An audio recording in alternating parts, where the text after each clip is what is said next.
ಆಟಾಡ್ಸ್ಕೋಬಹುದಂತ ಅಧಿಕಾರಿಗಳ ಒಂದು ಭಾವನೆ ಇದೆ. ಹಾಗಾಗಿ ಅದು ತಿದ್ಕೋಬೇಕು ಅವರ ಅಧಿಕಾರಿಗಳು.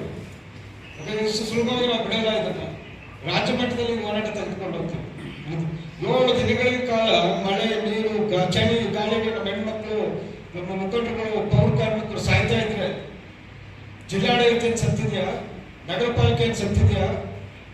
ಒಂದು ಕಂಟೆಸಿನ ಬಂದು ನಿಮ್ಮ ಮನವಿ, ಅವ್ರು ಕೊಟ್ಟಿರೋ ಬೇಡಿಕೆಗಳು 18 ಬೇಡಿಕೆಗಳು, ಅದರಲ್ಲಿ ಸುಮಾರು 12 ಬೇಡಿಕೆಗಳು ನಗರ ಪಾಲಿಕೆ ವ್ಯಾಪ್ತಿಯಲ್ಲಿ ಕಮಿಷನರ್, ಮೇಯರ್ಗಳ ಅದರಿಂದ ಅವರ ವ್ಯಾಪ್ತಿಯಲ್ಲಿ ತೀರ್ಮಾನ ಮಾಡಿ ಆದೇಶ ಮಾಡಬಹುದು. ಇನ್ನು 6 ಬೇಡಿಕೆಗಳು ಸರ್ಕಾರ ಮಟ್ಟದಲ್ಲಿ ಪಾಲಿಸಿ ಡಿಸಿಷನ್ ಆಗಬೇಕು, ಸರ್ಕಾರಕ್ಕೆ ಕಳಿಸಲಿ. ಅವ್ರ ಕೈಯಲ್ಲಿ ಆಗೋ ಬೇಡಿಕೆಗಳನ್ನು ಮಾಡಕ್ಕಿಲ್ಲ ಅಂತ ಹೇಳಿದ್ರೆ ಇವ್ರು ಬೇಕಂತ ಒಂದು ರೀತಿ ದಲಿತರ ವಿರೋಧಿ ನೀತಿಯನ್ನು ಅನಿಸ್ತಾ ಇದ್ದಾರೆ ಸರ್ಕಾರ ನಗರ ಪಾಲಿಕೆಯವರು.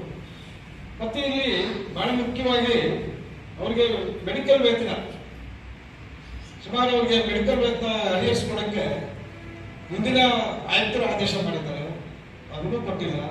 ಮತ್ತೆ ಸರ್ಕಾರ 2 ವರ್ಷ ಆಗಿದೆ ಸಂಕಷ್ಟ ಭತ್ಯೆ ಕೊಡಬೇಕು ರಾಜ್ಯದ ಎಲ್ಲ ಸ್ಥಳೀಯ ಸಂಸ್ಥೆಗಳ ಪೌರ ಕಾರ್ಮಿಕರು ಬೆಳಗ್ಗೆ ಎದ್ದು ಮಲ ಮೂತ್ರ ತೆಗೆದು ಜಲ್ದಿ ಆರೋಗ್ಯ ಹಾಳು ಮಾಡಿಕೊಂಡು 45-50 ವರ್ಷಕ್ಕೆ ಸಾಯ್ತಾ ಇದ್ದಾರೆ. ಜೀವನ ಭದ್ರತೆ ಇಲ್ಲ ಅಂತೇಳಿ ಒಂದು ಸಂಕಷ್ಟ ಭತ್ಯೆ ಅಂತೇಳಿ ಇದರಲ್ಲಿ ಅಧಿವೇಶನದಲ್ಲಿ ತೀರ್ಮಾನ ಆಗಿ ಸಂಕಷ್ಟ ಭತ್ಯೆ ಆದೇಶ ಮಾಡಿ 2 ವರ್ಷ ಆಗಿದೆ. ಇಡೀ ರಾಜ್ಯಾದ್ಯಂತ ಅದನ್ನ ಉಪಯೋಗ ಪಡ್ಕೊಳ್ತಾ ಇದ್ದಾರೆ, ಕೊಡ್ತಾ ಇದ್ದಾರೆ. ಇಲ್ಲಿ ಮಾತ್ರ ಸಂಕಷ್ಟ ಭತ್ಯೆ ಕೊಡ್ತಾ ಇಲ್ಲ.